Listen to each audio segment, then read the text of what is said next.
कल्याणी मधुरा मंगला मोक्षप्रदा भगवती भागीरथी माँ गंगा के तीरे सप्तैते मोक्षदायका मोक्षदा सप्तपुरियों में एक ये मायापुर, हरिद्वार, हरिद्वार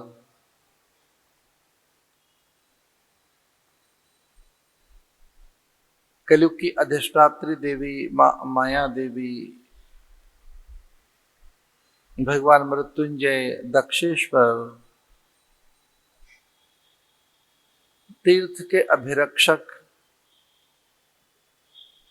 शिव स्वरूप आनंद भैरव और यहाँ के समस्त देवगण, चंडिका, मनसा देवी इत्यादि, उन्हीं की सूक्ष्म सन्निधि में भगवान दत्त की नित्य अनुग्रह स्थली, जहां सिद्धिदाता रुद्राक्ष वृक्ष है, ऐसे पावन मृत्युंजय परिसर में अत्यंत कल्याणकारी पुरुषोत्तम मास के इस दिव्य काल में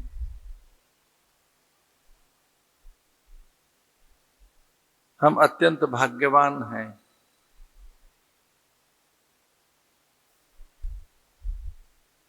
और यह हमारे सुकृत्यों की ही साकारता है कि हम विविध अनुष्ठानों में संलग्न हैं।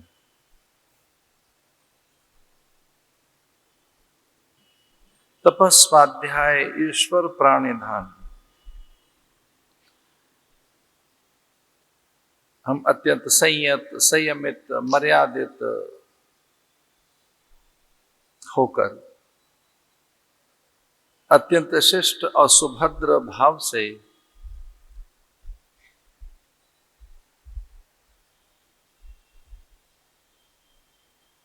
स्वाध्याय, सत्संग, नाम जप,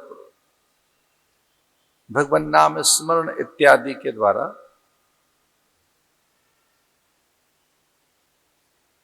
सत्कर्मों में संलग्न हैं। जब हमारे जीवन में सत्कर्म संलग्नता, शुभ कर्म प्रीति अथवा शुभ कार्यों का संपादन होता है, तब ऐसा कह सकते हैं कि ईश्वरीय अनुग्रह ही है।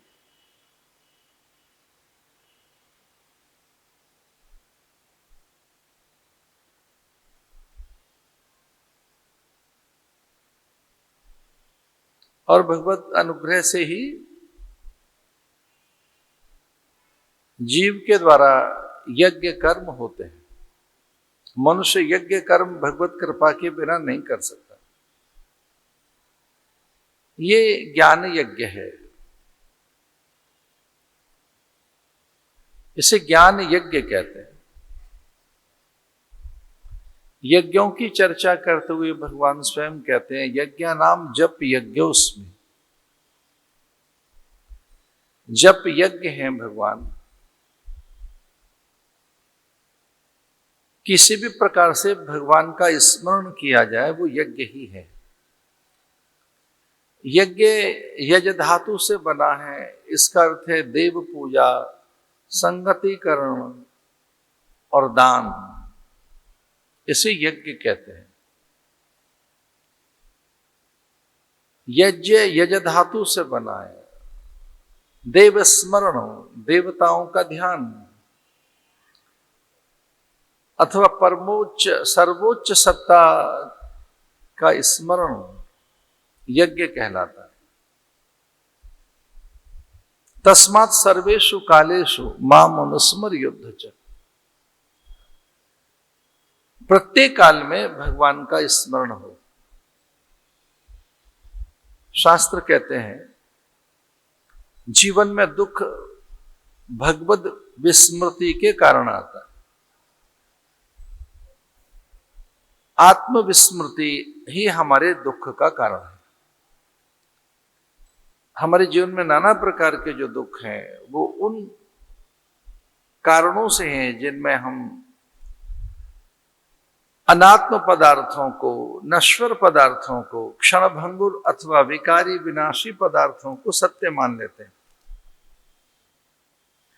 देह को सत्य मान लेने से, देह को ही स्वयं मान लेने से, शरीर ही मैं हूं ऐसा मान लेने से नाना प्रकार के दुख।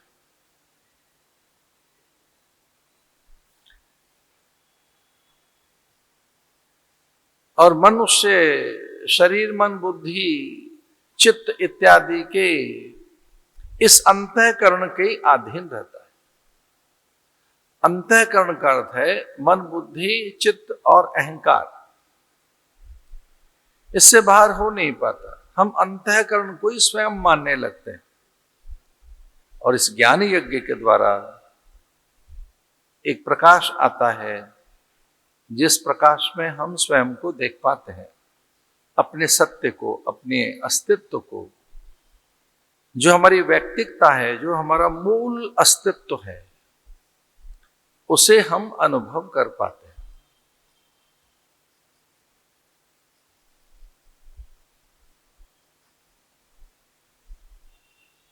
ये उपदेश की कथा की प्रथा अत्यंत प्राचीन है। भगवान नारायण ने भी ब्रह्मा को उपदेश ही दिया है। तो जो उपदेश की और कथा की ये प्रथा और कथा अथवा उपदेश आरंभ काल से है। इनमें कुछ संवाद हैं, संवाद के साथ साथ स्तुतियां हैं, उपदेश हैं। ये अत्यंत गेयात्मक है, गीतात्मक है।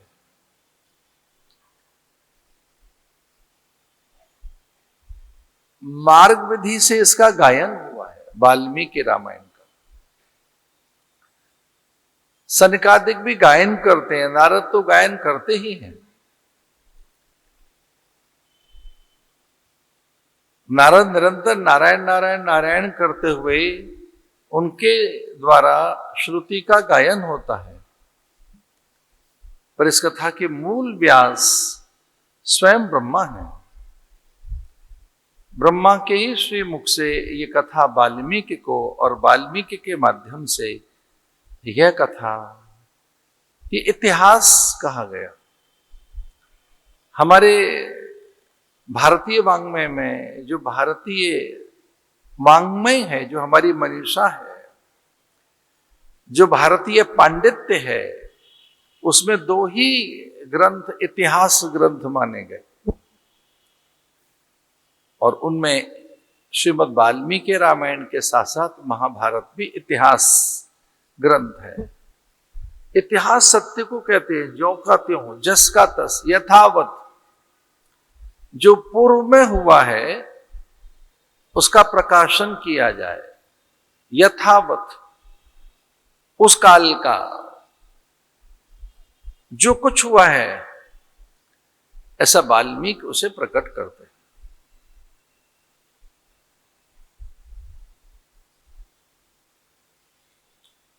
इसमें अनेक संवाद भी हैं, शिव और पार्वती के संवाद हैं।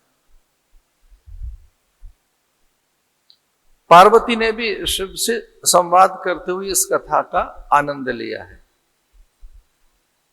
पार्वती ने पूछा है, सत्य क्या है, असत्य क्या है, जीवन का परम सत्य क्या है। उस जीवन के परम सत्य के प्रकाशन के लिए महादेव ने उन्हें कथा सुनाई।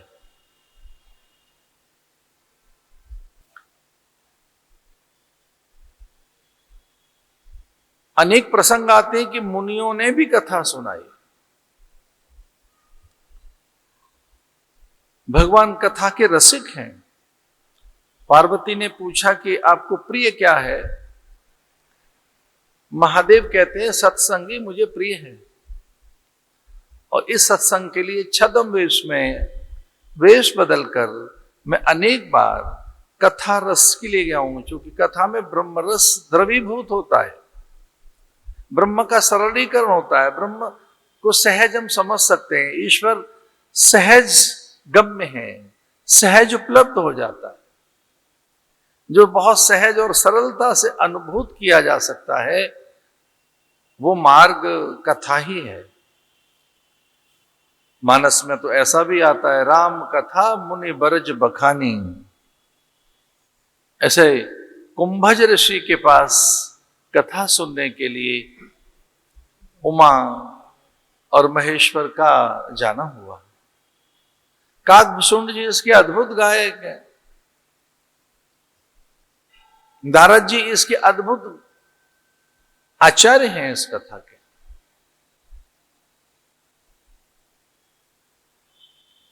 सनकादिक भी। पूर्व काल में ऋषियों ने जो गाया है वेद गान, सामवेद तो गान ही है, वह भगवान की तो चर्चा है।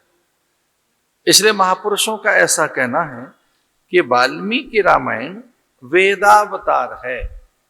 ये वेद का सरलीकरण है, ये वेद को सहज गम्य करने का साधन है, जिसमें भगवान के अवतारों की कथा है और भगवान के मूल, उनके औदार्य की, उनके जो विशिष्ट गुण हैं, उनकी जो करुणा उनके भीतर है, अथवा तो वो उनका शील, संयम, सदाचार, जिनसे सारे गुण विभूषित होते हैं, उन विभूतियों का समुच्चय जो है, ऐसा ब्रह्म राम, उसकी ये चर्चा है। राम एक अद्भुत है, राम स्वयं में काव्य है, राम शब्द ही अपने में कथा है। महादेव काशी में जो मंत्र देते हैं वो कोई और नहीं, वो राम मंत्र ही है। राम मंत्र माने ब्रह्म मंत्र। सारे मंत्र राममय हैं, कृष्णमय हैं। मंत्र का मूल तो परमात्मा ही है, मंत्र के मूल में तो ईश्वरी विद्यमान है। मंत्र का जो मूल है, मंत्र माने बीज, बीज के अंदर वो सत्ता छुपी हुई है। पेयम पेयम श्रवण पुटके रामा नामाभिरामम ध्येयम ध्येयम सतत मनसा तारकम ब्रह्म स्वरूपम। राम मंत्र को तारक मंत्र कहा गया है। महापुरुषों का कहना है जो राम शब्द है ये तारक मंत्र है। पेयम पेयम श्रवण पुटके रामा नामाभिरामम। कथा सुनी नहीं जाती, पी जाती है कानों के द्वारा। जिनके श्रवण समुद्र समाना, कथा तुम्हार सुभग सर नाना। इसके लिए अधिकारी बताया, कैसा अधिकारी हो? महापुरुषों के सानिध्य में वही श्रवण कर पाते हैं जिनके पास श्रद्धा हो। राम अपने में एक मंत्र है, तारक मंत्र है। पेयम पेयम श्रवण पुटके, कथा के लिए बताया गया कि वो कानों से पी जाए, श्रवण के लिए नहीं है, वो पान के लिए है, क्योंकि ब्रह्म रस है, श्रवण के माध्यम से। और हां, हमारे शास्त्रों में जो पहला साधन है वो श्रवण है। पहला साधन ही श्रवण है और कोई दूसरा साधन नहीं। उत्तम कोटि का भगवत प्राप्ति के लिए, जीवन की सिद्धि के लिए, सत्य के अनुभव के लिए कोई पहला साधन है तो श्रवण है। भद्रम कर्णे भी शृणुयाम देवा। पहले सुनना बताया, सुनने के बाद ही आप ढंग से देख सकेंगे, ढंग से बोल सकेंगे। श्रवण को मूल साधन बताया है। जीव पहले सुनता है और केवल जन्म से, जन्म के साथ ही नहीं, जन्म के पूर्व से भी, गर्भ में भी वो सुनने लगता है। शब्द की आहट उसे मिलती है। जो प्रहलाद इत्यादि हैं और स्वयं सुखदेव भी, उन्हें जन्म से ही श्रवण प्राप्त हुआ। श्रवण बड़ा साधन है। हम राम कथा का श्रवण कर रहे हैं। राम स्वयं में एक मंत्र है और ये तो भारत के भोर का पहला स्वर है। अगर भारत के प्रभात का प्रथम स्वर कोई है तो आज भी आप गांव में जाकर देखें, राम राम जी, जयराम जी की। राम न केवल मंत्र है, राम न केवल यज्ञ है, राम जीवन की स्वाभाविक चर्या है। राम परम आदर्श हैं, राम परमोत्कर्ष हैं औदार्य के।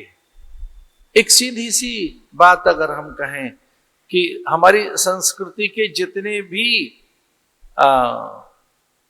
प्रतिमान हो सकते हैं, मूल्य हो सकते हैं, उनमें उच्चतम कोई प्रतिमान है, कोई बड़ा मूल्य है, कोई बड़ा मानक है, किसी ने बड़ा चरित्र सिद्ध किया है, तो वह राम है। राम उच्च चरित्र है। ऐसे उस राम की चर्चा में हम यहाँ 1 महीने तक रहेंगे। राम माने ब्रह्म की चर्चा, राम माने ईश्वर की चर्चा। इसमें अनेक इतिहास और पुराण समाहित हैं। वाल्मीकि रामायण के अनुसार ही हमको चलना है। इसमें अनेक युगों की चर्चाएं हैं, अनेक घटनाएं हैं, भगवद स्तुतियां अनेक हैं, अनेक व्रत उपवास और उनके साधन इसमें बताएं, जीव का स्वभाव बताया है और ब्रह्म का भी, कि ब्रह्म पाप देखता नहीं, वो हमारी न्यूनता नहीं देखता, भगवान को हमारे दोष नहीं दिखाई देते, भगवान को हमारे किसी भी प्रकार के अपराध नहीं देखते हैं, वो पतित पावन है। जैसे सूर्य के सामने अंधेरा रह ही नहीं सकता, वैसे ही भगवान नाम के सामने पाप रहते नहीं। सन्मुख होए जीव मोहि जब ही, जन्म कोटि अघनासई तब ही। जैसे प्रकाश के सामने अंधेरा मिट जाता है, वैसे ही ये कथा परम प्रकाशक है। हम अयोध्या की चर्चा कर रहे थे, जो बड़ी मंगलमयी चर्चा है। अष्टचक्रा नवद्वारा देवानाम प्रवृद्ध्या। उस अयोध्या में दशरथ की चर्चा और दशरथ की पूर्वजों की, दशरथ के पिता अज और अज के भी पिता दीर्घतमा, दीर्घबाहु, खड़वांग और ये कवि सुद्युम्न, नभग, नाभाग, अम्बरीश, दिलीप, भागीरथ, हरिश्चंद्र, उस परंपरा में ये रघुवंश की गाथा है।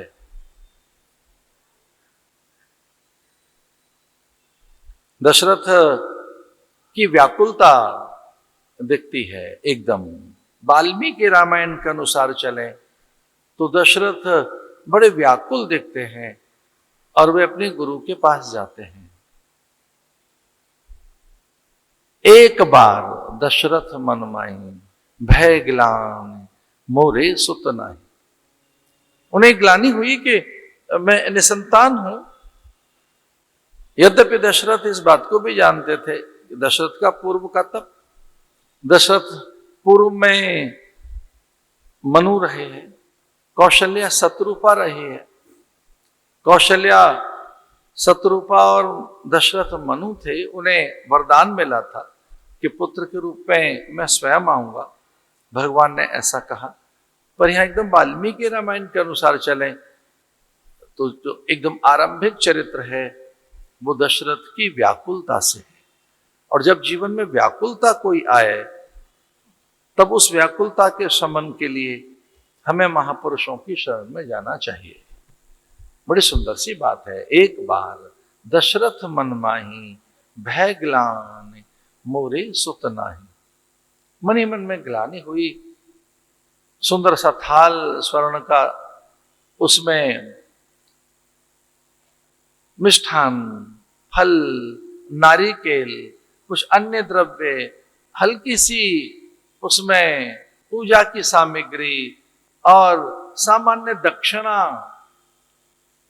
मुकुट उतार कर, पदत्राण त्याग कर, पदत्राण का अर्थ है वो स्वर्ण जड़ित उनकी, रत्न जड़ित उनकी जूतियां, अथवा तो उनके उपानेह, अथवा तो वो पादुकाएं, उन्हें त्याग कर माथे का मुकुट भी एक ओर रख, राजसी वस्त्रों को भी त्याग कर साधक के वेश में नंगे पैर राजपथ पर चलते हुए, और कोई सचिव नहीं, सेवक नहीं, पहली बार कोई छत्र नहीं, कोई सहायक नहीं, दास नहीं है, अनुचर नहीं है, और किसी प्रकार के अंतरंग सेवकों का भी कोई साथ उनका नहीं है, अकेले ही निकल पड़े।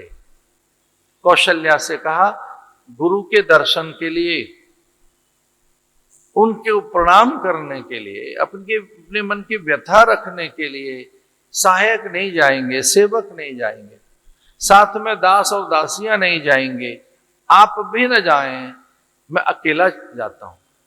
राजपथ पर दशरथ को जाते हुए देखा अयोध्या वासियों ने कि गुरु की ओर बढ़ रहे हैं। वो अपना जो निज दुख है या सुख है अपनों के साथ ही बांटा जा सकता है।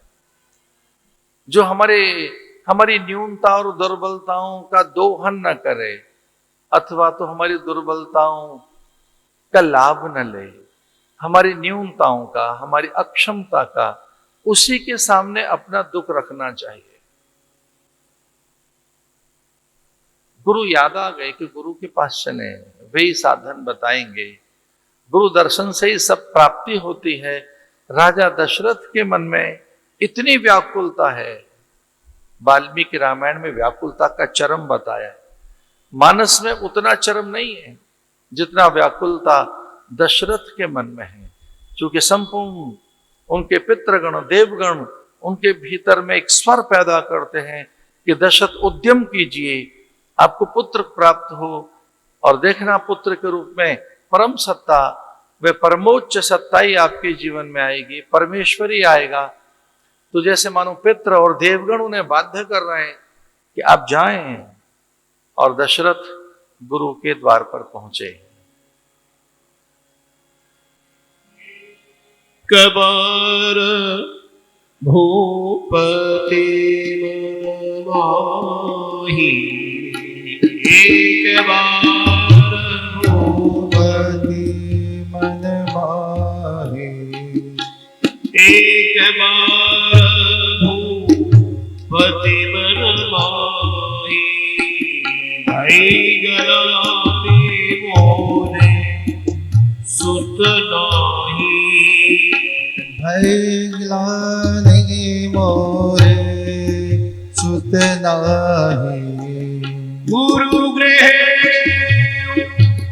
तुरंत महिपाला, चरण लागी करवीर विशाला, एक बार भूपति बन माही, एक बार भूपति बन माही, एक बार भूपति बन माही, भाई गलानी मोरे सुत नाही, एक बार भूपति बन माही।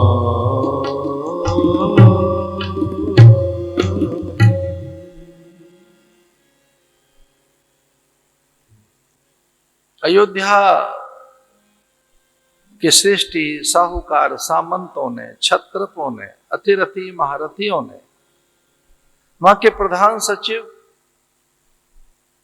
और वहां के प्रधान प्रशासकीय सत्ताओं के प्रमुख, उनके मंत्री सुमंत्र ने देखा कि राजा हमारे बिना एक पग कभी नहीं चलते, मेरी सम्मति लेकर राजा पूछकर चलते। आज राजा पहली बार अकेले गए हैं, तो धीरे धीरे सब उनका अनुसरण करने लगे कि राजा किस दिशा में जा रहे हैं। राजा ने देखा, सबने देखा कि राजा गुरु को साष्टांग प्रणाम कर रहे हैं। उन्होंने साष्टांग प्रणाम किया, गुरु की एकादश प्रदक्षिणा की, उनके चरणों में अपना मस्तक रख दिया, उनका पाद्य पूजन करने लगे, पाद्य अर्घ इत्यादि उनके चरण पखारने लगे। और गुरुदेव ने मन की बात सुन ली। गुरुदेव ने कहा कि मैं आपकी कामना से परिचित हूं, मैं भी इसी निमित्त इस धरती पर हूं, मुझे भी इसी कारण धरती पर भेजा गया है। ब्रह्मा ने एक बार विचार किया कि कोई एक ब्रह्मज्ञानी धरती पर जाए, अयोध्या में भगवान का आगमन होगा। उनके लिए एक ब्रह्मज्ञानी, कोई एक ब्रह्म ऋषि, कोई एक वो ऋषि जो सत्य से परिचित है, क्योंकि सत्य का आगमन होगा।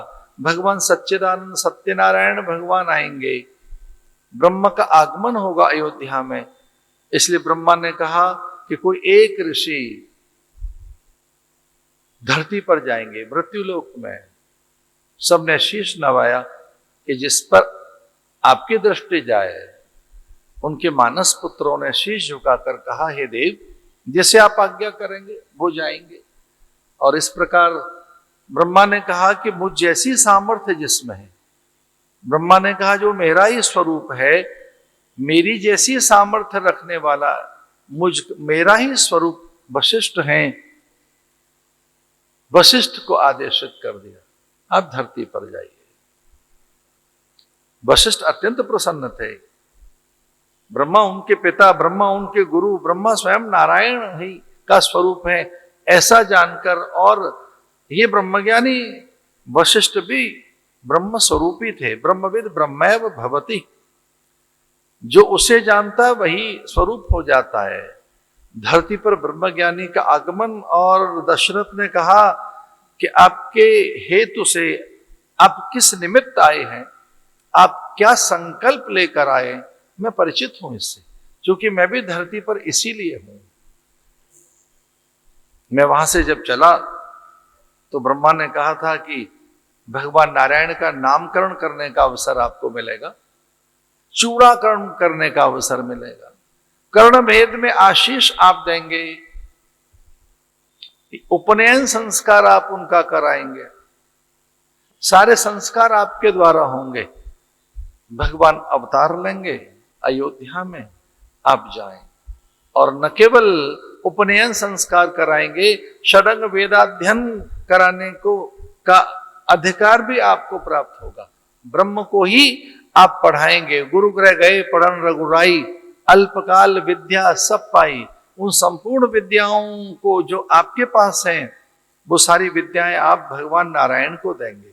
न केवल उपनयन, न केवल गुरुकुल में वेद षडंग, बल्कि भगवान के साथ आपके संवाद होंगे। वह महारामायण आपके द्वारा ही प्रकट होगी। रामायण भी दो हैं, एक ये वाल्मीकि रामायण है और एक है महारामायण। यद्यपि रामायण तो करोड़ों हैं, रामायण शतकोटि अपारा, एक रामायण नहीं है। राम अपने में एक काव्य है, कोई कवि बन जाए सहज संभाव्य है।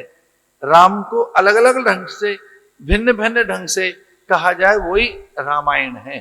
तो रामायण एक तो है नहीं, पर हमारे यहां दो रामायण मिलती हैं, वाल्मीकि रामायण और एक है महारामायण, वह है योग वशिष्ठ। योग वशिष्ठ महारामायण है। अगर योग वशिष्ठ का श्रवण हो सके, उसका स्वाध्याय हो सके, कहीं वो जीवन में आ सके, योग वशिष्ठ जो ब्रह्म और गुरु के संवाद हैं, वो चकित करने वाले संवाद हैं, वो कुछ भिन्न संवाद हैं। वो सामान्य ग्रंथ नहीं है जिसमें ब्रह्म है और गुरु है। गुरु ब्रह्म को बोध करा रहा है, गुरु परमात्मा को पढ़ा रहा है, गुरु स्वयं बता रहा है कि क्या है। तो देखिए, कल्पना तो करके देखो, राम और वशिष्ठ के बीच के संवाद हैं। जब राम में परम वैराग्य प्राप्त हो गया, राम जब समाधि में चले गए, राम के सामने जगत की एक अरुचि सी दिखाई दी।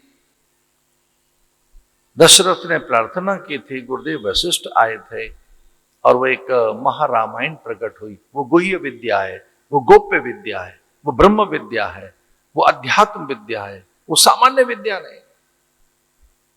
उसमें वेदों का सार है, संपूर्ण उपनिषद और श्रुतियां अथवा षडंग वेद का जो पूरा पूरा रस है, वह योग वशिष्ठ है। गुरुदेव स्वयं उत्सुक है, उद्धत है, आनंदित है, प्रमुदित है कि भगवान राम आए तो हम रामायण सुनाएं उन्हें, भगवान आए तो उनके साथ संवाद करें, भगवान आएंगे तभी तो संवाद होंगे। इसे भगवान के आगमन की उत्सुकता लेकर वशिष्ठ ने, गुरुदेव वशिष्ठ ने कहा कि आप एक सुंदर सा विचार लेकर आए, अद्भुत एक संकल्प लेकर आए कि आपको पुत्र की प्राप्ति हो। वह पुत्र नहीं होगा, परमात्मा ही होगा। आइए उस पर विचार कर लें कि वो कैसे प्रकट होगा, और वो बिना श्रृंगी ऋषि के प्रकट नहीं होगा। श्रृंगी ऋषि उसके लिए तप उद्यम करेंगे, वो श्रृंगी ऋषि पुत्रेष्टि यज्ञ कराएंगे। इसलिए श्रृंगी ऋषि का हमें आह्वान करना चाहिए। श्रृंगी ऋषि हमारे जीवन में आएंगे तो पुत्रेष्टि यज्ञ होगा। राजा दशरथ ने कौशल्या, सुमित्रा, कैकेयी के पास आकर विचार किया और गुरुदेव के यहां 1 वर्ष तक राजा दशरथ रहे। वो अभी कथा आएगी। 1 वर्ष तक, पूरे 1 वर्ष राजा दशरथ ने सुमित्रा, कैकेयी और कौशल्या के साथ 1 वर्ष का व्रत अनुष्ठान किया, दीक्षा दी गुरुदेव ने। वो प्रसंग क्या है उन पर हम चर्चा करेंगे ही, कि वो किस प्रकार की दीक्षा हुई, वो पुत्रेष्टि यज्ञ क्या हुआ। लेकिन वाल्मीकि रामायण के अनुसार पहले श्रृंगी का चरित्र आता है, और दशरथ ने कहा कि श्रृंगी का हम आह्वान करेंगे। श्रृंगी ऋषि ही हैं जो पुत्रेष्टि यज्ञ को सिद्ध करेंगे।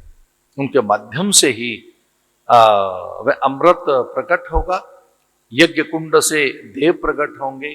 जब वो यज्ञ करेंगे तो ब्रह्मा प्रकट होंगे, लोकपाल दिक्पाल प्रकट होंगे, सची इंदिरा प्रकट होंगी, संपूर्ण प्रचेता वहां प्रकट होंगे, अष्ट वसु वहां आएंगे।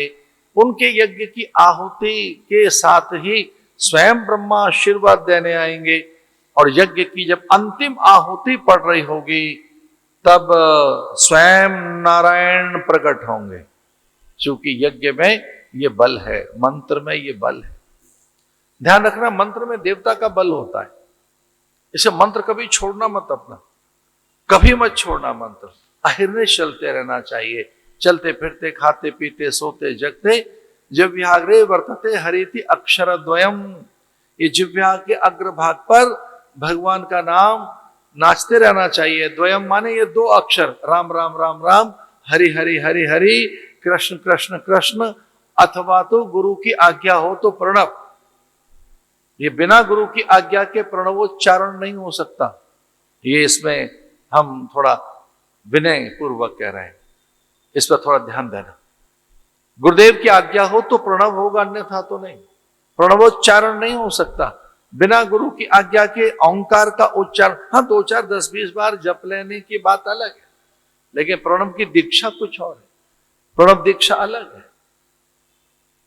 तो मंत्र में व्रत दीक्षा होगी, व्रत विधान होगा, और उस व्रत विधान में 1 वर्ष हे राजन आप हमारे आश्रम में रहेंगे।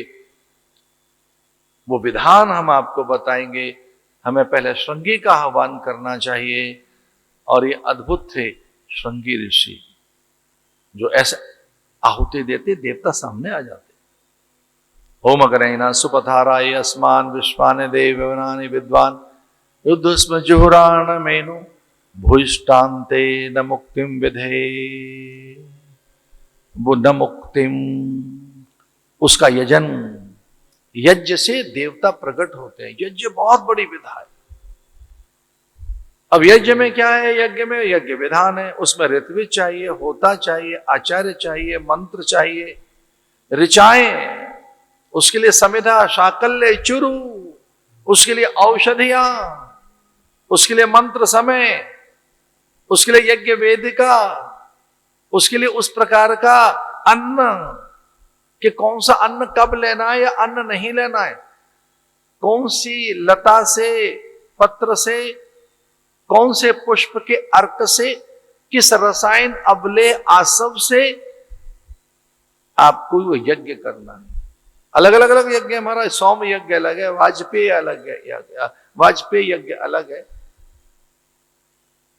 अश्वमेध यज्ञ अलग है, पंचदेव अलग है, पांचरात्र अलग है, गणपति याग बिल्कुल भिन्न है, सौर याग बिल्कुल भिन्न है। शाक्त विधि तो अद्भुत है। शाक्त विधि में 36 दिन का एक महीना होता है। शाक्त विधि, इक्षरस उसमें चाहिए, गन्ने का रस चाहिए, सौम रस चाहिए उसमें। सौम रस कर सोमलता होती है, क्षमा कीजिए, सौम रस पे कहीं इधर ध्यान न चला जाए आपका किसी अन्य द्रव्य पर। उसमें कौन सी जूही का चाहिए, पारिजात का पुष्प कब चाहिए, आक मंदार कब चाहिए, दुर्वा धतुर बिल्व और शमी कब चाहिए, बिल्व पत्र कब चाहिए, उनकी किस प्रकार से आहुति दी जाएंगी, द्रव्यों की, अन्न की। गुरुदेव वशिष्ठ ने कहा कि वो यज्ञ हम करवाएंगे, श्रृंगी ऋषि का हमें आह्वान करना चाहिए। उन्होंने कहा अगर मैं आह्वान करूंगा तो प्रकट हो जाएंगे वो, फिर साधन भी बन जाएगा, क्योंकि ऋषि आह्वान से प्रकट होते हैं। इस बात को ध्यान रखना, कुछ विशेष ध्यान से सुनो। हमने उनका आह्वान किया ही नहीं कभी, सिद्धों का, खेचर का, मुनियों का, सत्पुरुषों का, ब्रह्मज्ञानियों का। हमने उन मांत्रिकों का ध्यान कहां किया है, जिनके हाथ में मंत्र है, जिनके मस्तक में मंत्र बैठे हुए हैं। अगर उनका हम ध्यान करते तो वो आते सामने। हमारे ध्यान में तो बस सामान्य वस्तुएं आती हैं, पदार्थ हैं, जो रुचिकर, प्रियकर, सुखकर लगते हैं पदार्थ हमें, ये सारे संसार के। हमें तो केवल पद और प्रतिष्ठा चाहिए, धन और संपदा चाहिए, रूप चाहिए, सौंदर्य चाहिए, ऐन्द्रिक उन्माद है तो उनकी शांति के लिए, विषय रस के लिए तो हम दौड़ रहे हैं। और क्या, इंद्रियां किस ओर भाग रही हैं, विषय रस की ओर। हम अपनी कामनाओं के अधीन है तो जगत की ओर दौड़ रहे हैं, चूंकि मन के अधीन है, और मन के पास कामनाएं, और है क्या मन के पास। मन की तो परिधि यहीं तक की सीमित है, सुख दुख मान अपमान, हानि लाभ जय पराजय, इसमें उलझे हुए हैं, बस और कुछ नहीं। ये थोड़ा दुख है हमारा, ये सुख है, ये हानि है, लाभ है, जय और पराजय। मन इससे ज्यादा कुछ जानता ही नहीं है। बुद्धि क्या जानती होगी, हानि लाभ के इतर, यश अपयश के इतर बुद्धि के पास और है क्या। बुद्धि इतनी तो काम करती है हमारी कि इसमें हानि हो सकती है, यहाँ लाभ है, यहाँ जय मिलेगी, यहाँ पराजय है, यहाँ यश मिलेगा, ये अपयश है। और क्या बुद्धि है, बुद्धि क्या निश्चय करती होगी। लेकिन हाँ, गुरुदेव के आगमन हो, महापुरुषों का अगर जीवन में प्रवेश हो, तो यही बुद्धि मेधा बन जाएगी, ये बुद्धि ऋतंबरा बन जाएगी, ये बुद्धि ब्रह्मरिता बन जाएगी, ये बुद्धि सत्य को धारण करने वाली बुद्धि। और फिर जीवन में सत्य का आगमन तब होगा जब उसका आह्वान किया जाए। वाल्मीकि रामायण में श्रृंगी का अद्भुत चरित्र है। उन्होंने कहा मैं आह्वान करूंगा तो प्रकट होंगे वो, और न केवल वो बल्कि संपूर्ण देवगण। पर हाँ, उनमें सामर्थ्य, वो जब जब जिस जिस देवता को बुलाएंगे देवता प्रकट होते जाएंगे। अगर उन्होंने यज्ञ किया तो प्रचेता, वसु, लोकपाल, समस्त देवगण, इंद्र इत्यादि ब्रह्मा आ जाएंगे।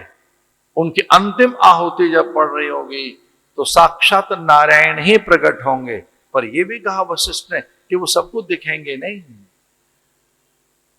वो सबको नहीं दिखाई देंगे, उनकी सूक्ष्म सत्ता होगी, उनका परिचय किन्हीं किन्हीं को ही मिलेगा, उनकी वाणी किन्हीं किन्हीं कई कानों में आएगी, कोई कोई उनका अनुभव कर सकते हैं, जो वो प्रत्यक्ष नहीं प्रकट होंगे।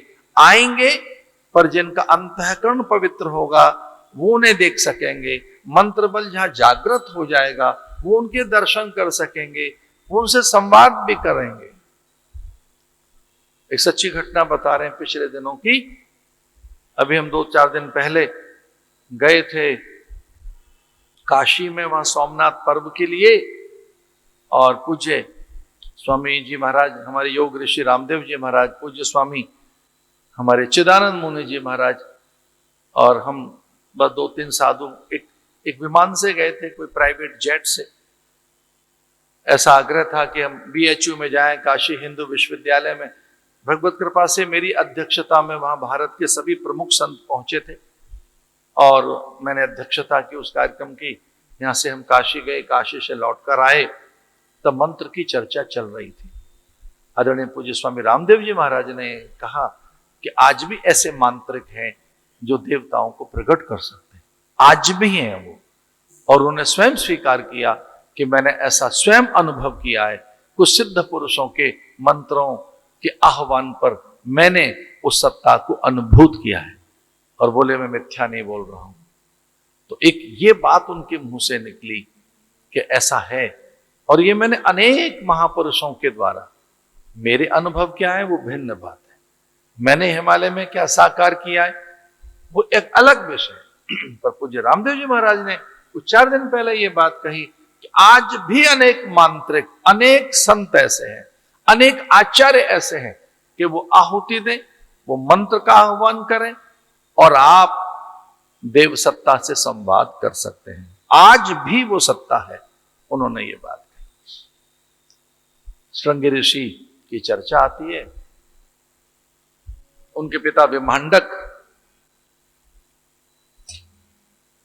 के जीवन में अप्सरा आई और वो किसी काल तक रह सकती हैं अप्सराएं।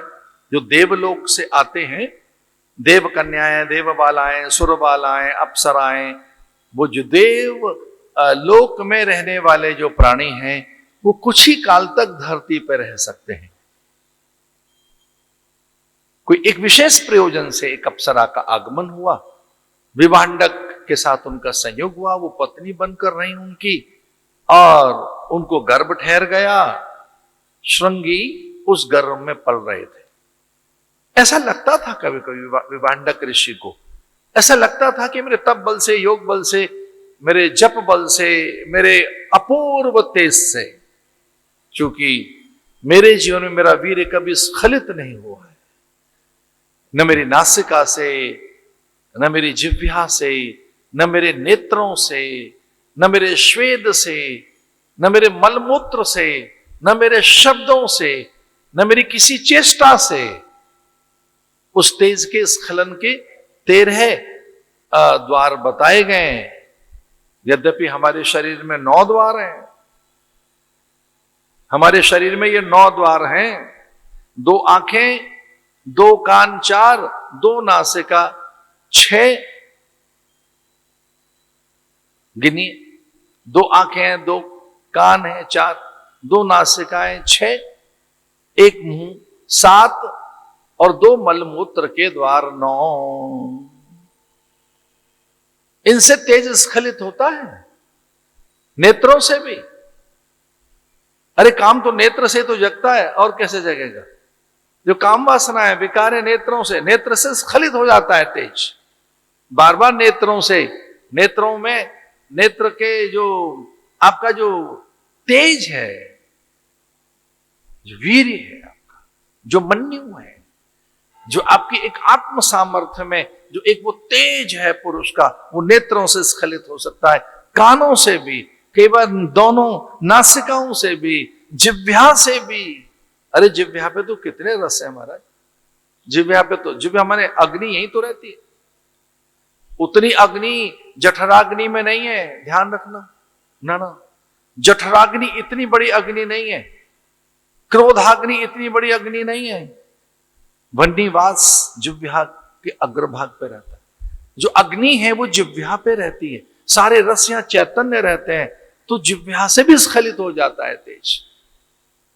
मलमूत्र से तो होता ही है उन द्वारों से, पर नेत्र से भी, स्पर्श से भी, सोचकर भी, कल्पना करते हुए भी। और एक विभांडक ऋषि ने कहा कि मेरे पूरे जीवन काल में मेरा तेज स्खलित नहीं हुआ, कभी किसी रूप ने मुझे आकर्षित किया ही नहीं है। संसार में कोई ऐसी वस्तु नहीं जो मुझे आकर्षित कर सके।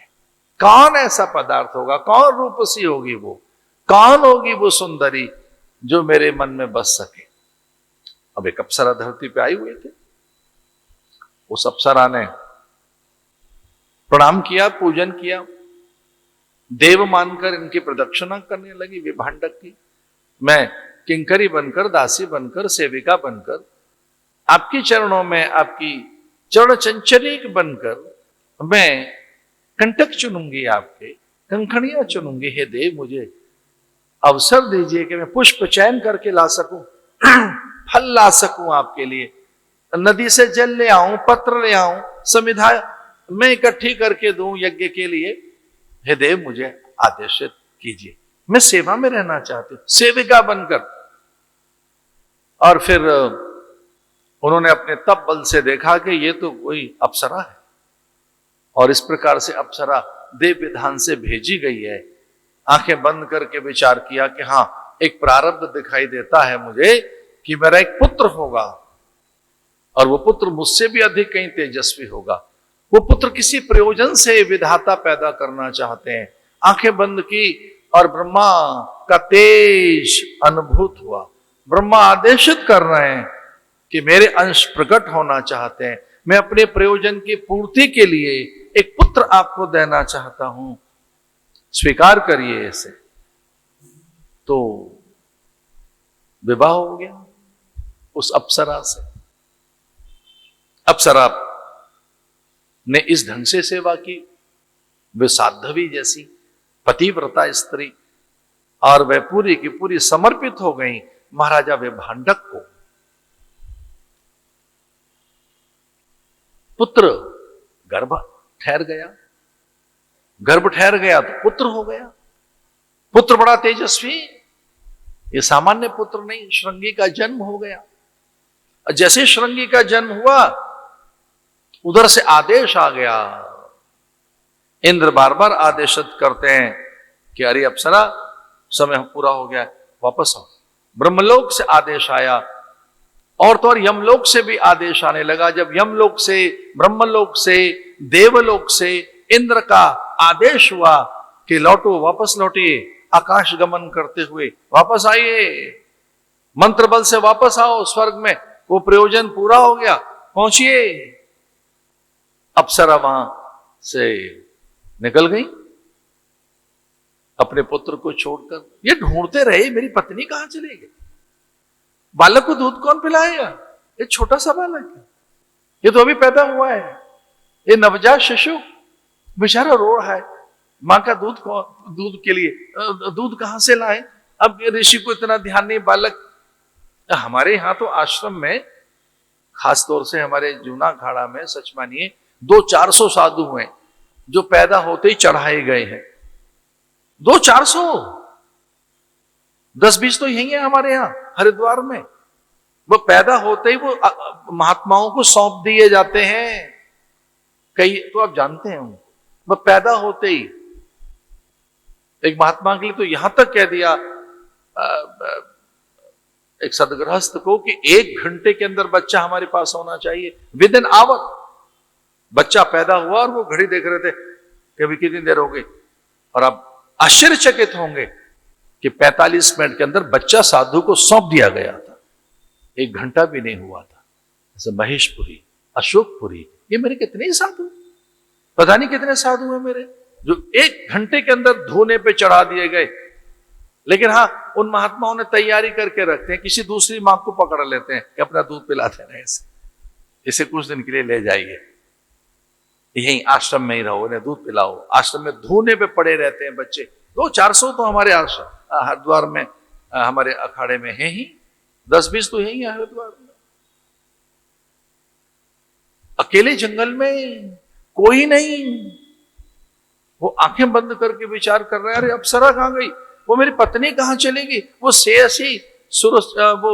श्रेयसी कहां चली गई, वो कल्याणी मुग्धा, वो कांता। अपनी पत्नी में उनका मन भी लग गया था, क्योंकि वो सच्चरित्रा थी। ऐसा चरित्र किसी का देखा नहीं। अप्सरा को आदेश हुआ, बहुत हो गया इन मनुष्यों के बीच में, निकलो यहां से। ब्रह्मा का आदेश हुआ, एक पल नहीं रह सकते। वो कह लेंगे मेरा छोटा सा बच्चा है। अरे कौन बच्चा, जिस काम के लिए भेजा था वो हो गया, चलिए। अप्सरा आकाश गमन करके चली गई स्वर्ग में। बालक अकेला है, रो रहा है, कौन संभाले बच्चे को। झुंझलाहट आ गई, स्त्री के प्रति उनमें विरति पैदा हुई, एक रोष पैदा हो गया, स्त्री जाति के प्रति उनमें एक आवेश पैदा हुआ, और उन्होंने कहा मैं भी नहीं देखूंगा कभी किसी स्त्री को, और इस अपने बालक को भी मैं स्त्री के संग में नहीं आने दूंगा कभी। ये मेरा बच्चा भी कभी स्त्री का संग नहीं करेगा। और घोर जंगल में अब रहेंगे। और उन्होंने पूरे वन में आदेशित कर दिया कि कोई स्त्री यहां दिखाई दी तो मैं अभिशप्त कर दूंगा, वो जड़ हो जाएगी, प्रस्तर हो जाएगी, उसमें जड़ बना दूंगा। एक बार अगर इस पूरे परिसर में और यहां हमारे वन में ये जो मेरा पूरा परिक्षेत्र है, जहां जहां तक ये मेरे सरोवर हैं, ये सलीला जहां तक मुझे दिखाई देती है, जहां तक भी मुझे अंबर दिखाई देता है, जहां तक भी ये क्षितिज मुझे दिखाई देता है, जहां जहां मैं जाऊं वहां वहां तक ये मेरा ही रहेगा परिसर। मैं चलता जाऊं नदियों को पार करते, एक और नदी, फिर कोई और नदी, एक पर्वत, फिर कोई दूसरा और पर्वत। मैं जितने पर्वत शिखर लांघकर बढ़ता जाऊं किसी भी दिशा में, वो मेरा परिक्षेत्र होगा और वहां स्त्री नहीं आ सकती। अगर स्त्री आई तो मैं उसे जड़ बना दूंगा, मैं उसे प्रस्तर बना दूंगा। कथा में तो यहां तक आता है, आप चकित मत हो जाना, मृगी नहीं आती थी, मृग आते थे। मृगी नहीं आती थी, चिड़ियाएं नहीं आती थी, चिरौटा आता था। आप कल्पना कर सकते हैं। सर्पणी नहीं आती थी, सर्प आता था। मयूर आता था, मयूरी नहीं आती थी। कौवा आता, कोकिल नहीं आती थी। कोई स्त्री जाति वहां आती नहीं थी। क्षमा कीजिए, फूलों में भी नर मादा होते हैं, कुछ मादा पुष्प होते हैं और कुछ नर पुष्प होते हैं। ये फूलों में भी मेल और फीमेल का चक्कर है। धन्य है माता जी आपका बाग बगीचा। ओ क्या बात है, क्या फूल है। ये पुष्पों में भी नर मादा रहती है। और उन्होंने कहा मेरे यहां वो फूल नहीं खिलेंगे जो मादा पुष्प होते हैं। मेरा मादा नहीं आ सकती, सर्पणी नहीं आएगी। चींटियों ने आना बंद कर दिया, सर्पणियां नहीं आ रही हैं, मयूरी नहीं आ रही हैं, चिड़ियाएं नहीं आ रही हैं। और वनस्पति में भी जो स्त्री वनस्पति है, तो वनस्पति सूखने लगी डर के कारण कि हमारा हम में कहीं स्त्रैण तो नहीं है, हम कहीं प्रजनन में सहायक तो नहीं है। इतना भय। ऋषियों ने प्रार्थना की कि महाराज ये तो मत करिए, सारी प्रकृति में ही रूखापन आ जाएगा, सूखापन आ जाएगा। बिना स्त्री के प्रकृति चलेगी क्या? प्रकृति स्वयं स्त्री है, तो हम स्त्री, ये सारी प्रकृति स्त्री है। पेड़ पौधे नदी जल को क्या बोलोगे? जल स्त्री है कि पुरुष है? प्रकाश की किरणों को क्या कहोगे? चंदा को क्या कहें? सूरज को क्या कहें? चंदा क्या है? स्त्री है कि पुरुष है? सूरज स्त्री है कि पुरुष है? क्या कह रहे हैं आप? प्राण क्या है? चेतना क्या है? तो फिर वो जैसे तैसे शांत हुए और उन्होंने कहा चलो ये सारी बात स्त्री तक ही रहने देते हैं, भले ही मृगियां आए मेरे यहां, भले ही सर्पणियां आए, भले ही चिड़ियाएं आए, पर स्त्री तो नहीं आ सकती। स्त्री आएगी मैं जड़ कर दूंगा उसे, मैं उसे प्रस्तर बना दूंगा। और अपने बालक पर भी मैं स्त्री की छाया नहीं पड़ने दूंगा। बड़ी रोचक कथा है ना। एक बार भगवान का नाम लेते हैं, ये बड़ी रोचक कथा है, इसको आगे बढ़ाएंगे। क्योंकि नारायण के आदेश से ब्रह्मा वहां पहुंचे। ब्रह्मा ने ही कहा कि क्या कर क्या रहे हैं आप, इतना कठोर व्रत, ये ठीक नहीं है। मां के प्रति इतना दुराग्रह, स्त्री के प्रति इतना दुराग्रह, अरे कोई विधाता का कोई खेल है, हो गया। लेकिन उन्होंने कहा नहीं देव, कभी नहीं, ये व्रत मेरा कभी नहीं टूट सकता, स्त्री मेरे सामने कभी नहीं आ सकते। ब्रह्मा ने कहा चलो ये मंत्र जपना, इस मंत्र से आपके चित्त को शांति होगी। एक अप्सरा आई चली गई। भाई लोक से आदेश आया था, वो सामान्य स्त्री थी नहीं, वो मानवीय स्त्री होती तो रहती आपके बीच में। देव कन्या थी, एक विशेष प्रयोजन से भेजी गई थी, चित्त शांत करो। एक मंत्र दे दिया विभांडक ऋषि को, इससे चित्त शांत हो जाता है। आपका कभी चित्त उखड़ जाए मान लो, और किसी के प्रति द्वेष हो जाए आपके मन में, और बड़ा रोष हो जाए, और आप बहुत हेट रखने लगे किसी के लिए, और इतनी घृणा रखने लगे कि उसका नाम सुनते आपको कुछ हो जाए, इस मंत्र का जाप किया करना। चलो मिलके गाते हैं। ओम नमो नारायणाय, ओम नमो नारायणाय, ओम नमो नारायणाय, ओम नमो नारायणाय, ओम नमो नारायणाय, ओम नमो नारायणाय, ओम नमो नारायणाय ओम नमो नारायणाय नमो नारायणाय ओम नमो नारायणाय ओम नमो नारायणाय ओम नमो नारायणाय नमो नारायणाय ओम नमो नारायण ओम नमो नारायणाय ओम नमो नारायणाय ओम नमो नारायणाय ओम नमो नारायणाय ओम नमो नारायणाय ओम नमो नारायणाय ओम नमो नारायणाय ओम नमो नारायणाय ओम नमो नारायणाय ओम नमो नारायणाय ओम नमो नारायणाय ओम नमो नारायणाय ओम नमो नारायणाय ओम नमो नारायणाय नमो नारायण ओम नमो नारायणाय ओम नमो नारायणाय ओम नमो नारायणाय ओम नमो नारायणाय ओम नमो नारायण ओम नमो नारायणाय। हमारे तो महात्मा भी ऐसे हैं, झुझलाए तो नारायण नारायण नारायण करते हैं। नारायण क्या है? तो ये ओम नमो नारायणाय कहकर इसका जाप करना।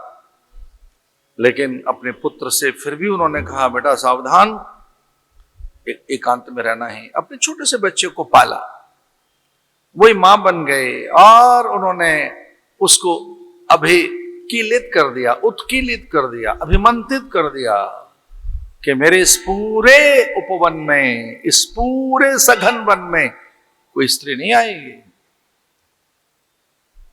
श्रृंगी छोटे बालक थे, फिर 2-4-5 वर्ष के हुए, फिर थोड़े और बड़े हुए तो किशोर हो गए। किशोर अवस्था भी उनकी गई तो फिर तरुणाई आ गई। अब तरुणाई भी चली गई, अब यौवन आ गया। यौवन युवक हो गए श्रृंगी। स्त्री कभी देखी नहीं, वो जानते नहीं स्त्री क्या होती है। इधर महाराजा रोमपाद के यहां भारी अकाल पड़ा और उस भारी अकाल में रोमपाद के आचार्यों ने कहा कि कोई एक ऐसा ऋषि अगर हमारे यहां आ सके तो ये अकाल के समय वर्षा हो सकती है, फिर से पादप वनस्पति औषधियां जीवंत और जागृत होंगे, प्राणी फिर से सजीव हो जाएंगे। और हां, ऐसा मन में विचार आ रहा है। उनके आचार्य गुरुओं ने, वहां के मांत्रिकों ने, ऋषियों ने कहा कि पता नहीं क्यों विचार आ रहा है कि अगर श्रृंगी हमारे यहां आ जाए, एक भी हमारी सीमाओं में, हमारे राज्य की सीमाओं में केवल एक बार एक पग पड़ जाए, उनका एक पग पर्याप्त है राज्य की सीमाओं में। देखो ध्यान रखना, एक घर की लक्ष्मी होती है, एक ग्राम में लक्ष्मी होती है, एक नगर की लक्ष्मी होती है। ध्यान रखना, ग्राम में लक्ष्मी होती है, हर गांव की एक लक्ष्मी होती है। एक ग्राम में देवता होता है गांव का, एक स्थान देवता होता है। वैसे तो वास्तु देवता एक घर का कोई देवता होता है, घर में देवता रहते हैं। एक होता है कुल देवता, स्थान देवता, वास्तु देवता। एक कोई ग्राम में देवता होता है, ग्राम में देवी होती है। और ग्राम में बड़ा हो, मान लो नगर बड़ा हो तो नगर की देवी होती है। और फिर राज्य बड़ा है तो राज्य देवी होती है, राज्य लक्ष्मी होती है। और राज्य लक्ष्मी कई बार रूठ जाती है, ग्राम की देवियां रूठ जाती हैं, ग्राम देवता रूठ जाते हैं हमारे दुराचरण से, अशुभ कृत्यों से, हमारे पापाचार, अनाचार से, अत्याचार, हमारी और नाना प्रकार की कुचेष्टाओं से, दुर्मति से, अथवा तो हमारे अन्य और आचरणों से, हमारे दूषित आचरण से चरित्र ही बिगड़ गया है तो कहां लक्ष्मी जी रहेंगे। रुपए पैसे रह लेंगे आपके पास। हो सकता है बैंक में कुछ पैसे पड़े हो, सोना गहना पड़ा हो, बड़ी ऐसी कोई भवन हो, गाड़ी हो। इसको लक्ष्मी कहते हैं क्या? इसको लक्ष्मी कहेंगे आप? इसको श्री कहेंगे? ये संपन्नता है क्या? वो तो कुछ और ही होती। तो कई बार ग्राम में लक्ष्मी रूठ जाती है, नगर की लक्ष्मी रूठ जाती है, ग्राम में देवता। आचार्यों ने कहा हमको श्रृंगी का स्मरण आ रहा है। अगर श्रृंगी हमारी राज्य की सीमाओं में एक बार भी पैर रख दे, एक बार भी, तो न केवल वृष्टि होगी, राज्य लक्ष्मी प्रसन्न हो जाएंगी। और राज्य लक्ष्मी रूठी हुई है हमसे, हमारे देवता रूठे हुए हैं। मैं एक आपको बहुत भेद की बात बता रहा हूं। अगर घर के देवता रूठे हुए हों, मान लो हमारे कुल देवता रूठा हो, कल्पना करो हमारे यहां वास्तु दोष हो, पितृ दोष हो, सच में एक काम करिए, अपने घर में साधु ब्राह्मणों को बुलाइए, आपके घर का ऑरा ठीक हो जाएगा। अपने घर के ऑरा को ठीक करिए, वहां की ऊर्जा ठीक हो जाएगी। होनी चाहिए वो ब्रह्मज्ञानी, ब्रह्मविद होना चाहिए, ज्ञानी होना चाहिए, तत्ववेत्ता हो, वो इंद्रियातीत हो, वो महापुरुष जो श्रोत्री हैं, ब्रह्मनिष्ठ हैं, वो मंत्रज्ञ, वो महात्मा जिनके सपने में भी संसार कुछ नहीं है, जागृत में तो उसे सपना मानते ही हैं। वो ऐसे महापुरुषों के आगमन से, और नारद पारिव्राजक उपनिषद में आता है कि ब्रह्मज्ञानी के आगमन से अभी उसको आपने भिक्षा दी भी नहीं है। नारद पारिव्राजक उपनिषद में आता है, स्कंद पुराण में ऐसा आता है कि अभी आपने साधु को भोजन कराया ही नहीं है, उससे पहले ही पितृ और देवता तृप्त हो जाते हैं। ब्रह्मज्ञानी के आगमन से जैसे चौखट पर वो पहुंचा, बस आपके घर की चौखट उसने छू ली, आपके घर के आंगन में प्रवेश कर गया ब्रह्मज्ञानी। कोई विरक्त सत्पुरुष, कोई वीतराग, कोई वैदिक बटुक, कोई ब्रह्मचारी, कोई साधु, हमारा सारा काम ठीक कर देते हैं वो, उनके आगमन से ही। आगमन से, उनके स्मरण मात्र से, केवल स्मरण मात्र से।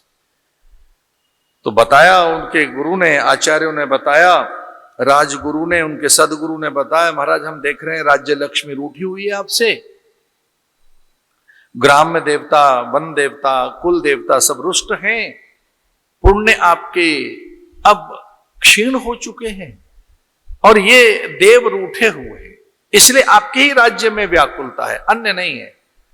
आपके अकाल है, आपकी समृद्धि चली गई, आपके घर की लक्ष्मी चली गई आपको छोड़कर। अरे क्या करें फिर?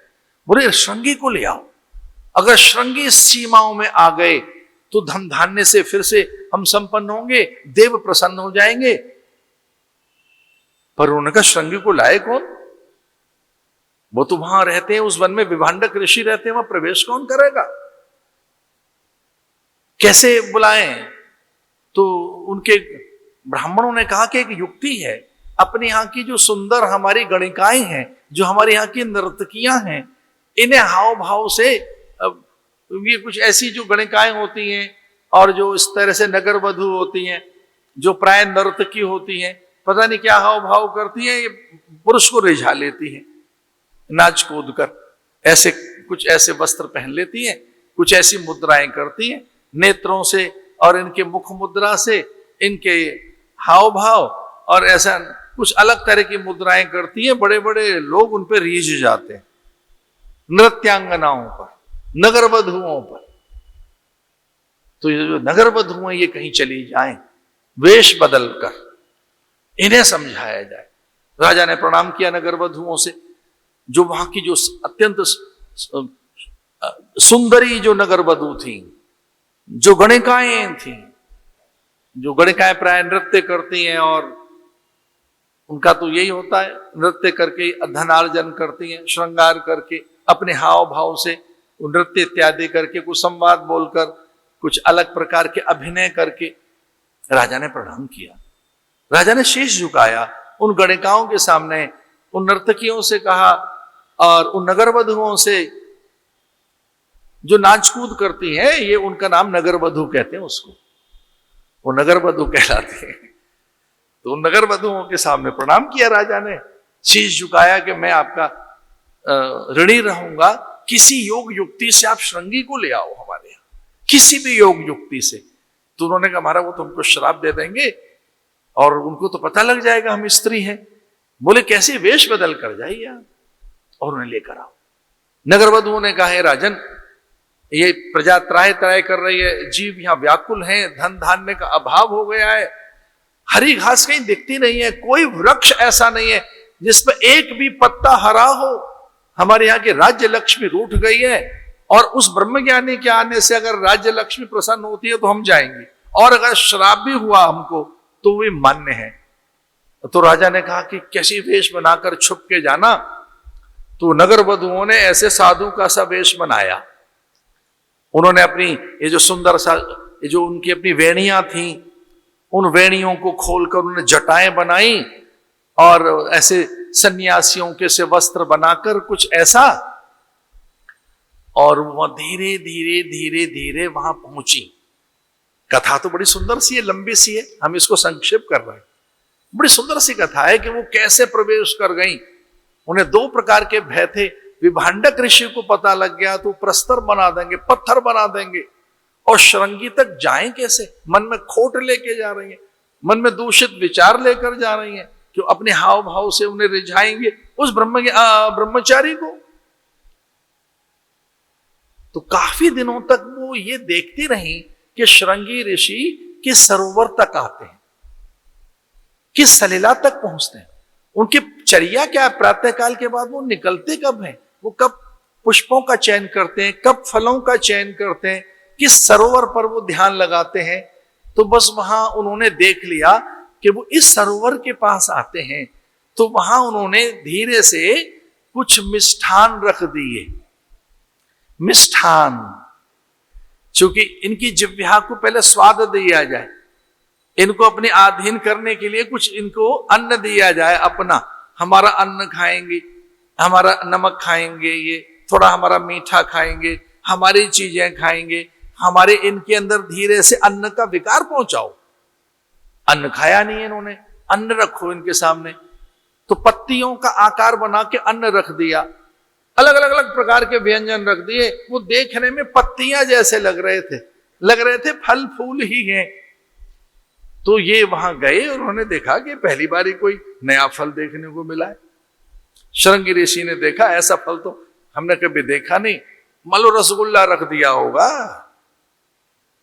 गुलाब जामुन रख दी होगी, अरे लड्डू पेड़ा बर्फी रख दिया होगा, चमचम और कलाकंद रख दिया होगा। अब ये तो मैं ऐसे अपनी मर्जी से कह रहा हूं, मुझे क्षमा कर दीजिए। मिष्ठान, उन्हें लगा कि ये कोई फल है, उन्हें लगा नई पत्तियां हैं, नई कौपलें निकल आई, ये कोई देव फल है। उन्होंने ऐसे लिया एक फल, अरे बड़ा रसीला है, तो उसे खाया तो मिष्ठान था। फिर एक और उठाकर खाया, एक दूसरा नमकीन लगा, एक कुछ और लगा। तो उन्हें लगा कि भाई ये देवता भी बड़े ऐसे हैं, मुझसे प्रसन्न होकर, मुझसे रीझ कर पता नहीं क्या यहां रख गए फल। ठीक है, अब उनका मन हुआ अगले दिन फिर जाए वहीं, तो और नए प्रकार के रख दिए पकवान। फिर मन हुआ तीसरे दिन कि देखें ये कौन है जो ये रख जाता है, तो जरा जल्दी जाने का प्रयास करते हैं, कौन है ये। तो नाना प्रकार के पकवान, व्यंजन, मिष्ठान, सुंदर सुंदर चीजें, और थोड़े रत्न भी रख दिए, आभूषण रख दिए। बड़े चतुर नगर वधुएं थी, छुपकर वृक्षों के पीछे देख रही थी। महाराज ने एक लिया, फिर दूसरा उठाया, और फिर महाराज ने आह्वान किया, अरे कौन है, सामने आओ। क्या छुपकर, ये मेरे साथ ये क्या कर रहे हैं, कौन है? और देवगण है तो सामने आए। कौन सिद्ध है, वो कौन यक्ष है, कोई किन्नर है क्या, कोई यक्षिणी आई है क्या, कौन अप्सरा है, बाहर निकलो, बताओ ये कौन है जो लेकर आता है। वो धीरे से आई सब कुछ आते हुए। वो गणिकाएं नगर वधुओं को तो सब प्रकार के आते हैं हमारा खेल करने कि कैसे दूसरों को रिझाएं। हमारी घर की बहू बेटियां तो ऐसा सब नहीं जानती हैं, तमक के बोलती हैं वो तो। अब भाई घर की बहू बेटियों का कुछ और मतलब होता है, उनके तो हाथ में मसाला भी होगा, माथे पे स्वेद होगा, वो दिन भर सजेंगी क्या? छोटे बच्चे को देखना है, माता पिता को देखना है, घर के कार्य करने हैं, वो नगर वधू हैं क्या? हर दिन सज के रहेंगी क्या? अरे घर की बहू बेटियां कैसे रहती हैं? उनमें देवी रहती है, घर की लक्ष्मी रहती है। हमारे घर की जो बहू बेटियां वो लक्ष्मी है हमारी। कहां तुलना कर रहे हैं हम उनकी अप्सराओं के साथ? अप्सरा कुछ और होंगी, अप्सरा अप्सरा होगी, पर हमारी घर की बहू बेटियां हमारी लक्ष्मी है। वो गृह लक्ष्मी है, वो कुल को तार देंगी, वही हमारा भाग्य है। वो भले ही कैसे भी हो। तो वो रीझने लगी, गिर पड़ी चरणों में। और ये इन्होंने पहली बार मनुष्य देखे। श्रृंगी ऋषि ने पहली बार ही किसी को देखा और पूछा, भाई आप कौन है? देवगण हैं क्या? बड़े सुंदर से लग रहे हो। बड़ी चतुर थी अप्सराएं। पहले तो अपने को हल्का सा ढक के रखा हुआ था, फिर धीरे से उन्होंने अपने वस्त्रों को ऐसे अपने अंगों को उघाड़ने का प्रयास किया। और वो कहने लगी कि देव, आज तो खाली प्रणाम ही करने आए हैं, आज्ञा दीजिए, हम कल फिर आएंगे। आज साहस नहीं है आपसे संवाद करने का। अब इनमें उत्सुकता पैदा हो गई, पता नहीं कौन थे, कि कल और भी फल लेकर आएंगे, हम अपने यहां से और अच्छी अच्छी चीजें लाएंगे, आपके लिए नाना प्रकार के उपहार लेकर आएंगे, पर संवाद कल करेंगे। उनके हाव भाव ये याद करते रहे रात भर। विभांडक ने पूछा, बेटा कोई नई बात हो गई क्या? तुझमें कोई नई उत्सुकता पैदा हुई है, नया कुतूहल पैदा हुआ है, कोई नवीन विचार तुझमें जगा है, बात क्या है? उन्होंने भय के कारण अपने पिता से कोई बात नहीं कही। उन्होंने कहा कि देव, मैं युवक हो गया हूं और युवकों के मन में तो नाना प्रकार के नूतन विचार पैदा होते हैं, तो ये बात है, ठीक है। विभांडक ने विश्वास किया और ये अगले दिन फिर गए वहां, तो तब वो थोड़े सीमित वस्त्र पहनकर आई, अधिक वस्त्र नहीं थे, सीमित से वस्त्र। अब उनकी जटाएं भी खुल गई थी, अब उनके वो वैसे घुंघराले बाल, और अब वो थोड़ा सा श्रृंगार भी करके आई थी, और श्रृंगार के साथ साथ उनके वस्त्र भी कुछ वैसे ज्यादा अधिक से नहीं थे। तो इन्हें लगा कि ये क्या है, अरे कल तो कुछ आप और दिख रहे थे, आज कुछ और। तो उन्होंने कहा, ये मूल रूप तो हमारा यही है, कल तो छिप के आए थे। ये अंग कौन से? कथा में तो ऐसा आता है, मात्र अंग देकर, मात्र अंगों पर वो देखने लगे। और ये तो मां के वक्षस्थल की ओर ध्यान गया, गणिकाओं के उनके नेत्रों में काजल ऐसा है, मस्तक पर विविध प्रकार की सामग्री हैं, कुंडल हैं, आभूषण हैं। तो वो कहने लगी कि अगर आप आज्ञा दें तो क्या हम आपके चरण छू लें? हम आज्ञा दें तो आपके चरणों में मस्तक रख दें। और सबने मस्तक रख दिया। क्या आप अनुमति देंगे, आपका हाथ छू लें हम हल्का सा? तो उन्होंने कहा, हाँ छू लो, कोई बात नहीं। हाथ भी छू लिया उन्होंने। अब वो कहने लगे, स्पर्श बिल्कुल भिन्न है, ये कुछ और स्पर्श है। अब है कौन? ये क्या वेश है? आप पुरुष जैसी नहीं दिखाई देती, आप स्त्री हैं क्या? आप स्त्रियां ये होती हैं क्या? तो उन्होंने कहा, महाराज हम दासी हैं, लेकिन हम तो चाकर हैं, किंकरी हैं। आपने स्त्री वो देखनी हो जिसमें परम वैदुष्य है, परम विद्या है, जिसमें लक्ष्मी, सरस्वती, ब्रह्माणी, रुद्राणी इत्यादि सब तेज जिसमें है, वो एक स्त्री है। अरे क्या नाम है उसका? बोले, आपके पिताजी को पता लगेगा तो श्राप दे देंगे हमको, और महाराज हमको आज्ञा नहीं, एक स्त्री तो है। अरे वो कैसी है? बोले, हम कुछ नहीं है, हम तो उनकी भेजी गई दासी हैं। हम तो यों मान के चलो कि जैसे एक रेत का कण है और वो पहाड़ जैसा सुंदरता है। ये मान के चलो कि हम तो एक बूंद हैं, वो रूप का सागर है, रूप का सौंदर्य। और वो रूप नहीं, उसमें लक्ष्मी जी भी रहती हैं, सरस्वती रहती हैं, उनमें पराम्बिका रहती है। तो डर के मारे भाग गई। अच्छा हम 1-2 दिन में आते हैं। फिर 2-3 दिन के बाद आई उन उत्सुकता कि वो कहां चली गई। आई फिर, महाराज उनका नाम है शांता। उनका नाम क्या है? शांता। अब ये शांता कौन थी? ये राम की बहन थी। ये आराम से बताएंगे कहानी में, अभी तो जरा जोड़ तोड़ करने तो मुझे वाल्मीकि रामायण का हमारा 1 महीने कथा करनी है, पूरी रामायण सुनाएंगे आपको। नाम क्या है? सब बोलो मिलकर, शांतः, शांत मूर्ति, दिव्य मूर्ति, करुणा मूर्ति, अपूर्व मूर्ति, रूप मूर्ति, गुण मूर्ति, एक और बताया कल्याण मूर्ति। महाराज कल्याण हो जाएगा उसको देखते, उद्धार कर देती है वो साक्षात परांबिका है। सची इंदिरा में वो सौंदर्य नहीं है, कौन अप्सरा उसके सामने टिक सकती है? हम तो वहां की दासियां थी, तो हाँ आप आज्ञा दें तो आपको ले चले, हमारे देश में चलोगे? कितनी दूर है? अरे ज्यादा दूर नहीं, आप तो मंत्र बल से जल्दी चल सकते हैं, हमें भी मंत्र बल से ले जाइए। और एक न जाने कौन सा आकर्षण, एक ये कि वो रूप सी, वो कल्याण मूर्ति, वो आनंद मूर्ति, वो वेद मूर्ति, वो वेदवती। जब उन्होंने कहा वो वेदवती है, वेद उसमें रहते हैं, वो सामान्य नहीं है, वो मंगल मूर्ति है, मांगल्य उसमें रहता है। अब इनको भी लगा, श्रृंगी ऋषि को, कि इन्हें देखकर मुझे कुछ कुछ हो रहा है, पता नहीं वो तो क्या होगी। अरे चलो चलो ले चलो, चलते हैं। और जैसे ही वो रोमपाद की सीमाओं में पहुंचे, जैसे ही राजा रोमपाद की सीमाओं में पहुंचे, तो इंद्र वर्षा के लिए नहीं, इंद्र स्वयं खड़े थे उनका स्वागत करने के लिए। संपूर्ण देवगण, लक्ष्मी प्रसन्न हो गई, जो रूठे हुए देवता थे प्रसन्न हो गए, वर्षा होने लगी।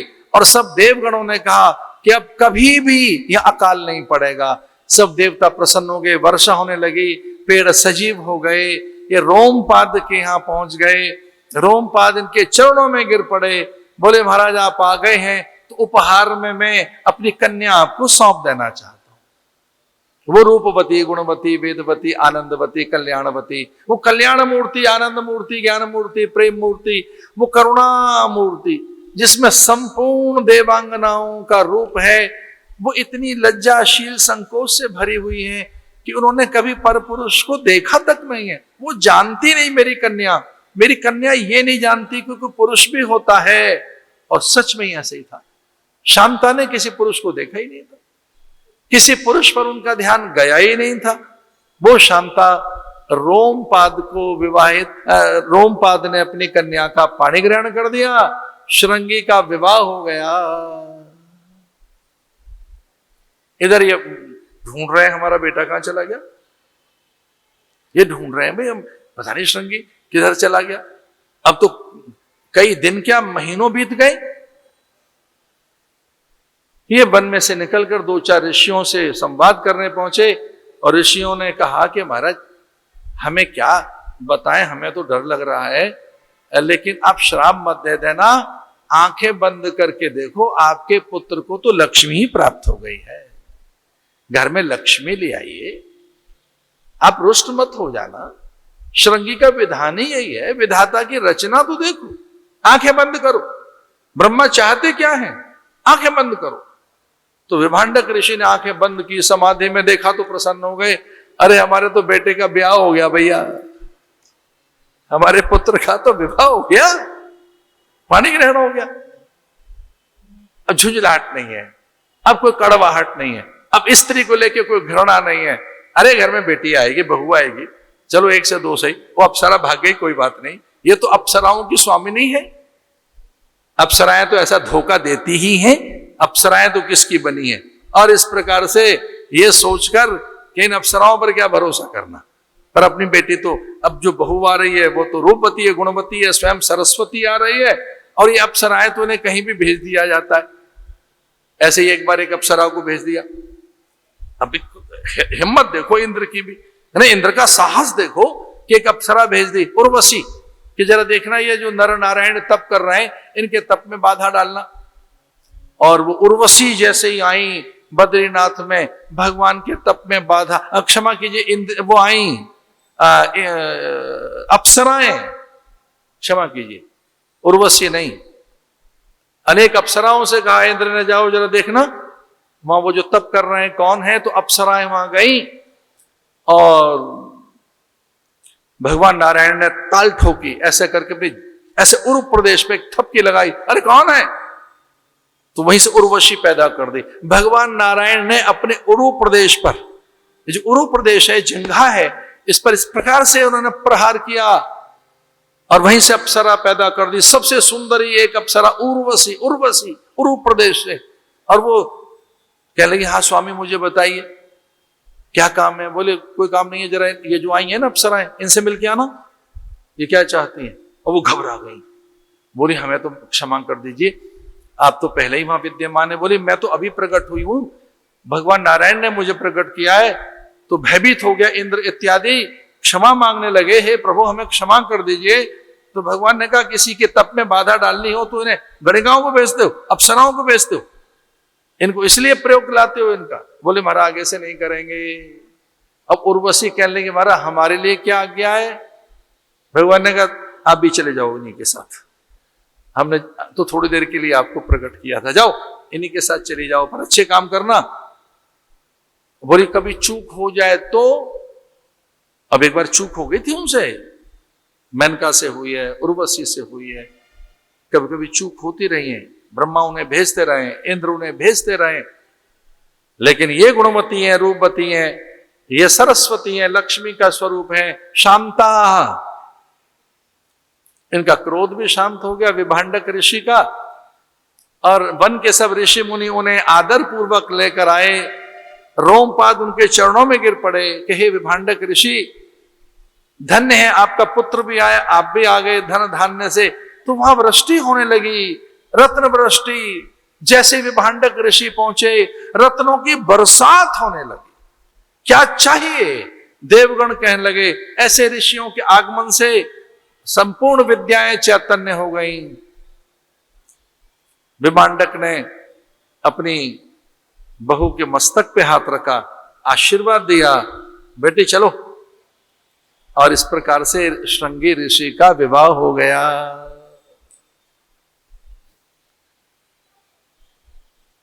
उनके पास सारी विद्याएं, श्रृंगी आह्वान करते देव प्रकट हो जाते। ईयागच्छ ईयातिष्ठ वरदो भव सुप्रसन्नो भव, वो ऐसे कहते रम्यम सुशोभनम दिव्यम सर्व सौख्य करम शुभम। एक फूल तोड़कर ऐसे ही एक फूल लेकर कभी वो ये कहते आसनम मया दत्त ग्रहाण परमेश्वर ग्रहाण कुल देवता गृहाण इंद्र यमः वरुणः लोकपालः। श्रृंगी ऋषि एक फूल लेकर, एक दूर्वा लेकर, ऐसे एक पत्ती सी लेके ऐसे रख देते, अरे देवताओं यहां आकर बैठो, ये आपके लिए आसन लगाया है। देवता उसी समय आ जाते थे। अरे मंत्र में बल होना चाहिए, उनके मंत्र इतने चैतन्य थे, उनकी शक्तियां इतनी थी, क्या तेज उनमें कि देवता प्रकट हो जाते थे। तो वशिष्ठ गुरुदेव ने कहा राजा दशरथ से कि हम आपको अनुष्ठान बताएंगे और फिर श्रृंगी से आशीर्वाद लेंगे, श्रृंगी को बुलाएंगे और उनसे आशीर्वाद मांगेंगे, पुत्रेष्टि यज्ञ करेंगे। अगर बेटा चाहिए तो मैं दे देता हूं, पर तेरी कामना बेटे की तो है नहीं। बेटा बेटा तो हम भी दे देंगे, बेटा चाहिए कौन बड़ी बात है, ले जाओ बेटे। हमारे यहां से तो बेटे मिलते ही रहते हैं, सच में यहां से मिलते रहते हैं, पुत्र मिलते रहते हैं, यहां से हमारे साधु देते रहते हैं। और शर्त रखते हैं कि भाई 2 होंगे, एक हमें दे देना, एक आप रख लेना। कई बार शर्त रख देते हैं 3 होंगे, 2 आपके, 1 हमारा। पहले वो मांगते हैं बड़े वाले को, 2 आपके रखेंगे। कितनी बार ऐसा, बेटा चाहिए ले जाओ, पर इनको खाली बेटा नहीं चाहिए ना। राजा दशरथ को केवल पुत्र नहीं चाहिए, पुत्र तो वो आह्वान करते तो देवता उनको पुत्र दे देते। दशरथ को बेटा नहीं चाहिए, दशरथ को पुत्र नहीं परमात्मा चाहिए, दशरथ को भगवान चाहिए। और भैया भगवान तो ऐसे नहीं मिलेंगे, बेटा तो मिल जाएगा, बेटियां मिल जाएंगी, संपत्ति मिल जाएगी, धन मिल जाएगा, सब मिल जाता है मंत्रों में, तो आह्वान किया रो क्या नहीं मिल जाता। लेकिन श्रृंगी ऋषि का प्राकट्य हुआ आज की कथा में। अद्भुत उनके श्लोक हैं। श्रृंग ऋष श्रृंगो वनचरस्तप स्वाध्याय संयुत अनभिज्ञस्तु नारिणाम विषयाणाम सुखस्य च। श्रृंग ऋषि मुनि सदा वन में ही रहकर तपस्या और स्वाध्याय में लगे रहते थे। वे स्त्रियों को पहचानते तक नहीं थे। उन्होंने कभी किसी स्त्री का मुख नहीं देखा था। इंद्रियार्थे मति रचित प्रमथन भी, उन्होंने कभी स्त्री की कल्पना तक नहीं की थी। गणिकास्तत्र गच्छन्तु रूपवत्य स्वलंकृता प्रलोभ्य, प्रलोभन देने वो वहां पहुंची थी। श्रुत्वा तथेत राजा चे प्रत्युवाच पुरोहितम पुरोहितो मंत्री गणश्चे तथा चक्रस्ते तथा। अरे ऐस कैसे ही उन्हें मनाकर ले आना, ये श्लोक है। ऋषे प्रुतस्य धीरस्य नित्यमाश्रम वासिनः पितु से नित्य संतुष्ट नाति चक्राम नाश्रमात। आश्रम के सब वहां प्राणी प्रसन्न हो गए। घर में ऐसे डेरा था, ये महाराज साधुओं के डेरे होते हैं, पर घर तो घर होता है। घर कौन? जहां लक्ष्मी जी रहती है, घर में जहां बहू बेटियां रहती हैं। और जिस घर में बहू बेटियां नहीं है, जिस घर में चुन्नू मुन्नू नहीं हो रहे, वो डेरा है महाराज। तो घर तो कौन? जहां नारी आए। न ते न जन्म प्रभति दृष्ट पूर्वम तपस्विना स्त्री वा पुमान वा यच्चान्यत सत्वम नगराष्ट्रजम। उन तपस्वियों को लेकर वो गणिकाएं गई थी, वर्षा हुई थी। इस प्रकार से ये श्लोक आते हैं। एक बड़ा अद्भुत श्लोक है। पिता विभाण्डको अस्माकं तस्याम सुत औरसः ऋष्यशृंग इति ख्यातम नाम कर्मम च मे वुभि। वाल्मीकि कहते हैं कि विभाण्डक के पुत्र ऋषि ऐसे थे कि सर्वस्व प्राप्त करा सके, ऐसी सामर्थ्य उनमें थी। याश्रमो मपदो अस्माकं समीपे शुभ दर्शनः करिष्ये वोत्र पूजां वे सर्वेषां विधि पूर्वकम। ऐसे ही अगर वो श्रृंगी ऋषि विधि पूर्वक हमारी पूजा कर दें तो पुत्र नहीं परमात्मा मिलेगा। वशिष्ठ ऐसा कह रहे हैं। फिर पुत्र नहीं मिलेगा, परमात्मा मिलेगा अगर वो विधि पूर्वक पूजा कर दें तो इस प्रकार से आज ये वाल्मीकि रामायण की हमारी कथा यहां तक पहुंची है। और ऐसा विधान है कि वाल्मीकि रामायण में हमारा मन हुआ है कि प्रतिदिन मंगलाचरण के श्लोक अवश्य बोले जाएंगे। श्री राम शरणम समस्त जगताम रामम विना का गति रामेण प्रतिहन्यते कलिमलम रामाय कार्यम नमः। रामात्रिसति काल भीम भज गौ रामस्य सर्वं वशे रामे भक्तिखंडितां भवतु मे रामत्वमेवाश्रय रामत्वमेवाश्रय रामत्वमेवाश्रय। ऐसा कहते हैं। इस मंगलाचरण के श्लोक से संपूर्ण रामायण के पाठ का फल मिल जाता है। अगर ये मंगलाचरण का श्लोक प्रतिदिन बोला जाए तो इससे रामायण के पाठ का भी फल मिलता है और इससे त्रुटि कोई हो तो वो भी दूर हो जाती है, दोष की निवृत्ति भी हो जाती है। कोई विधि अविधि हुई हो न हुई हो तो इससे उसका परिमार्जन हो जाता है। ये बड़ा अद्भुत है। श्री राम शरणम समस्त जगताम रामम बिना का गति रामेण प्रतिहन्यते कलिमलम रामाय कार्यम नमः। रामात्रिसति काल भीम भज गौ रामस्य सर्वं वशे रामे भक्तिखंडितां भवतु मे रामत्वमेवाश्रय रामत्वमेवाश्रय रामत्वमेवाश्रय।